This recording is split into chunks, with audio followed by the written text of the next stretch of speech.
Global warming. Global warming. Attention. Attention. This is global warming. What is global warming?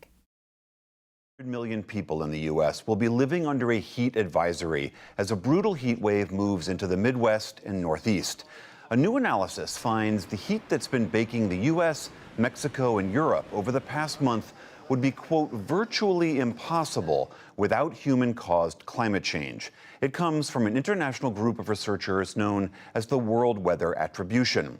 To help us understand more about this real-time assessment, we're joined by Bernadette Woods-Plackey. She's the chief meteorologist and director at Climate Central, which is an independent group of scientists and communicators.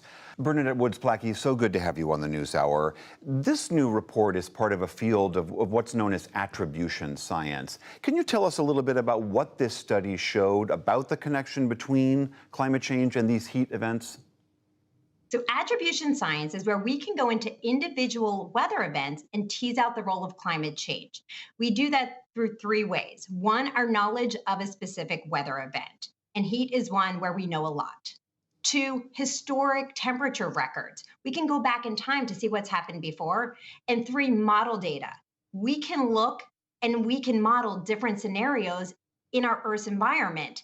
And when we bring down our levels of carbon dioxide or bring those up, we see changes in that. And when we put all of that together, we have what's called attribution science, and we get our confidence in whether we could recreate this event or not. And that's what this report seemed to indicate, that it was impossible for these heat waves to be as long and as severe absent climate change. Correct. And sadly, that's not surprising. We know when we add more heat to our atmosphere through the burning of fossil fuels, that translates into bigger, stronger heat events, which is the foundation for all of the climate changes that we see. And is it simply a factor of the fact that this is a warmer atmosphere and we see warmer events? Is that how the mechanism works, or is it more? Oh, what a tangled web we weave when first we practice to deceive. Parched and exhausted in the desert heat wave, begging for water. These videos provided by Libyan authorities show what they say are rescues of migrants from sub-Saharan Africa. A child? How old? Look at this, for God's sake. Document this.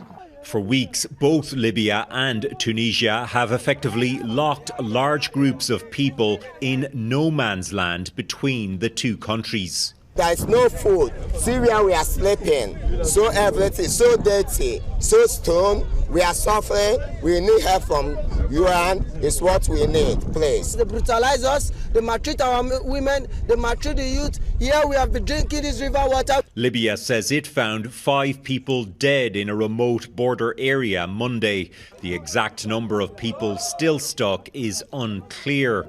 Earlier this month, Tunisia expelled hundreds of people to its Libyan and Algerian borders after rising tensions and deadly violence between migrants and Tunisians. Tunisian President Kais Saied says his country has treated all migrants humanely. But in February, he blamed black African migrants for crime and said they were part of a criminal plan to change the composition of the demographic landscape of Tunisia. Since the expulsion, Tunisia signed a $1 billion deal with the European Union to control the migration routes to Europe passing through Tunisia, similar to the deals the EU has struck with Libya and Turkey. Handing over money to the Tunisian government, despite the abuses being perpetrated against these migrants and asylum seekers, is only going to encourage those abuses to continue. More than 2 million people have paid smugglers to cross the Mediterranean to Europe in the past decade. Hundreds died near Greece last month while doing so. For these people, that is a risk they will gladly take to escape an open-air prison in the baking heat. Redmond Shannon, Global News, London. What do you think about global warming? What do you think about this climate situation? What do you think about our current weather that we've been having lately? And you can even tell me what you think about the war going on.